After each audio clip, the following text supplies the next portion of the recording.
Welcome back to my video, welcome back to my channel. Today a new episode on the mig200ST welder from Stahlwerk. Today I am testing the welder out for the first time, and I'm gonna make some first impressions on the machine and letting you know how I think the machine welds. What I want you also to give as a tip is that Miller is also a welding company. They have a welding app, and in that welding app you can see that for different types of welding and different types of material thicknesses you can adjust the machine with a base setting. So if you want to understand your machine a little bit better, then I highly suggest using the Miller app for that as a tip. Also, I mentioned in the first unboxing video that I don't have a manual. I requested a manual and I got it. It's in German and in English, so that's nice. And a couple of things from the manual I will bring up in this video to also help explain some of the things that I was struggling with. And I hope this second video will also be a little bit more informative. And on the third video I will do an actual project with the welder for the first time, just to play around a little bit. So keep on watching. Thanks for watching, and I hope you enjoyed this video. Thank you.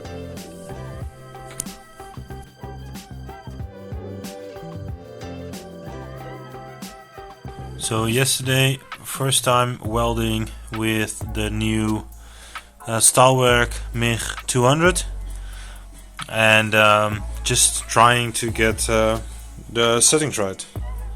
So this is the weld I made with the MIG200, and now I'm gonna attempt to weld a similar style weld with a flux wire or gas filled wire next to it.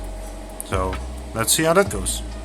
So I just finished the weld with the mig100 next to the other weld. The weld you cannot see anymore because it's completely covered in this mocha powder.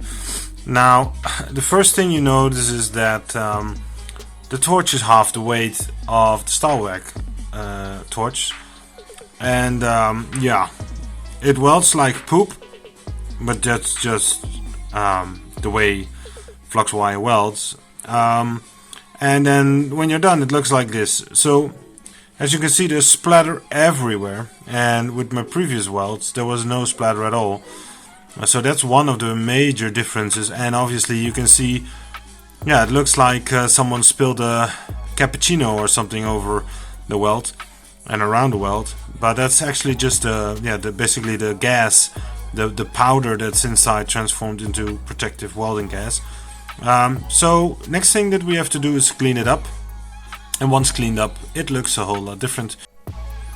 So I cleaned up the weld, and so that splattered weld there was the original weld that I showed, and now you see this weld came out.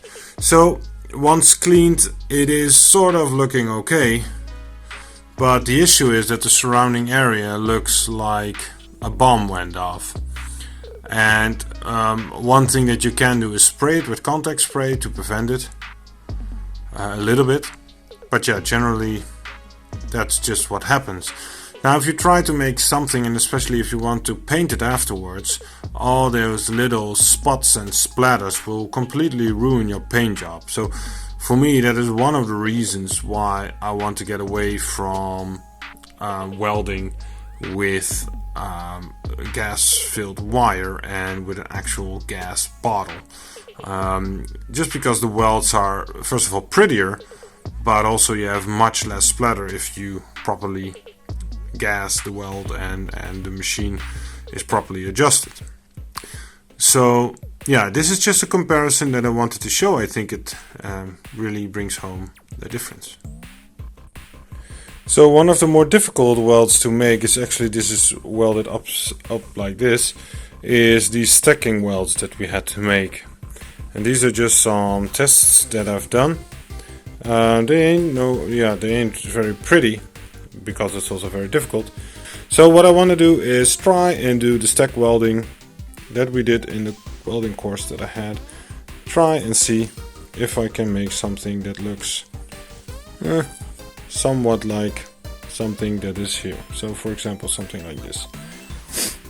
Again, this is not perfect, but it is something to try, so let's do that.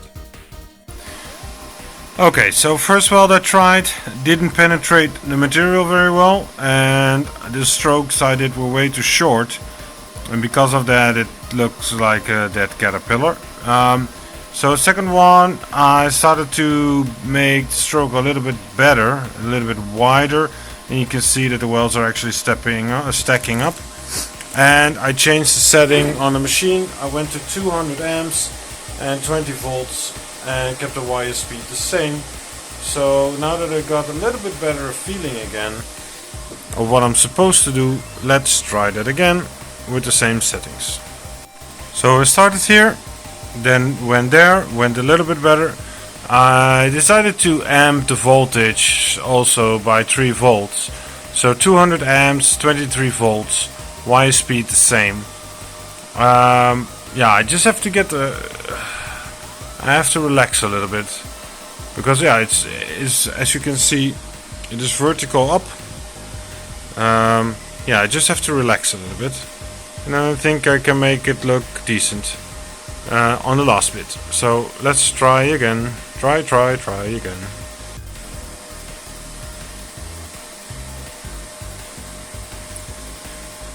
So definitely, because I went to 23 volts and it's also at 20 volts, you go into a different, or towards a different welding type, and yeah, well, it doesn't really look very great, does it?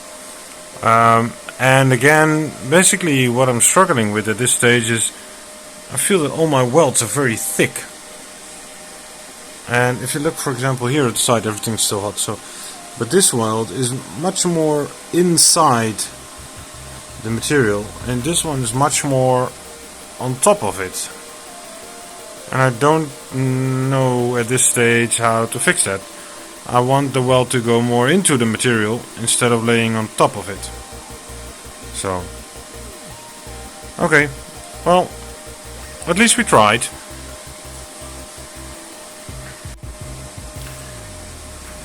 So I tried this weld here. It was at 150 amps and 17 volts. It didn't really want to do anything, so I went back to 120 volts and then welded pretty okay. I still feel like the weld should be way lower and not as high, but I cannot really go back much more on wire speed. So the only thing I can try to do is go down in amps and go down in voltage. But again, I'm now at 17 volts and I cannot go much lower. I believe I can go to 16 and a half, something like that. So I'm already at the limit of the voltage, and then we have to check and see what the amperage does. Also funny to see is that there is now some material, some dust getting on the outside of the welds.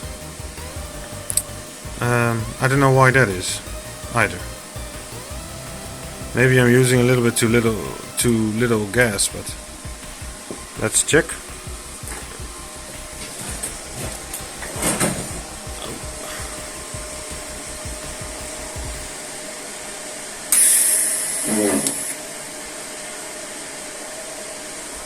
So it seems like I'm using 8 liters a minute, which everybody says is about the right one, so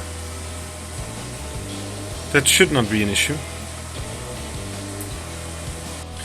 So I just made these 2 welds. They are not the most pretty ones, but I changed the setting down. I tried to go to 15 volts, but then it wouldn't work. There's a little blob there. But so I went back up to 17 volts, 110 amps, to see if that would work. I have the feeling now that I'm just welding way too slow. So what I'm gonna try and do is make a new test sample and just weld faster. So I tried this at a lower setting and this didn't really work. Then I went back to the setting I have or had before, which is the 150 and 19 volts, let's say 18.8 to 19 volts. And yeah, then I get these welds again. So I think for now, for this type of metal, I should just keep it simple, stick to the 150 amps and let's say 18.5 to 19 volts, and then the wire speed is very low. I don't know if you can see it.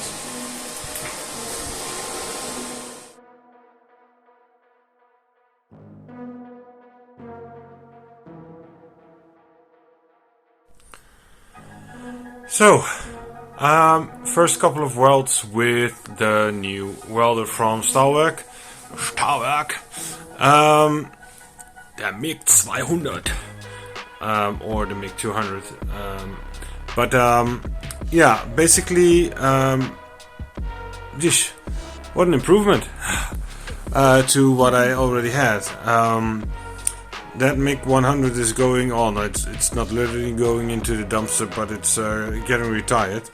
That's for sure. The Stahlwerk mig200 is, yeah. When I started welding with it, I remember why this was a machine I wanted. For example, the earth wire and the torch wire are much longer than what I have, and everybody is also very happy with the weight and the quality of the torch, and I can agree with that. So just to be sure, or just to make sure, this is not a sponsored video. I bought it with my own money. So I did my research, and there is just not many machines that come close to this quality, I believe, from what I've read on the internet and comparing price and other machines, and obviously for what I find important. So again, long cables, that was one of the things I wanted. A gas welder, not a gas wire welder. I wanted to be able to adjust voltage and a couple of other things so that I could actually play with the machine, get better at it, and learn and understand what it is that you require to do a proper weld, and also adjust for different usage. And as I mentioned, one of the really annoying things of welding flux wire is that you get a lot of splatter. You have to clean it up, and you have to clean the weld itself, etc., etc. And as you can see from the welds that I made today in this episode, there's hardly any splatter, and the welds are just very nice, and you can just basically paint over them, even though I would like the welds to be a little bit more flat. So my question also, if there's someone watching who's way more professional welder than I am, maybe you have some tips of what I can do, because if I read other or listen to other YouTube videos and other people commenting, they say it has to sound like bacon crisping in the frying pan.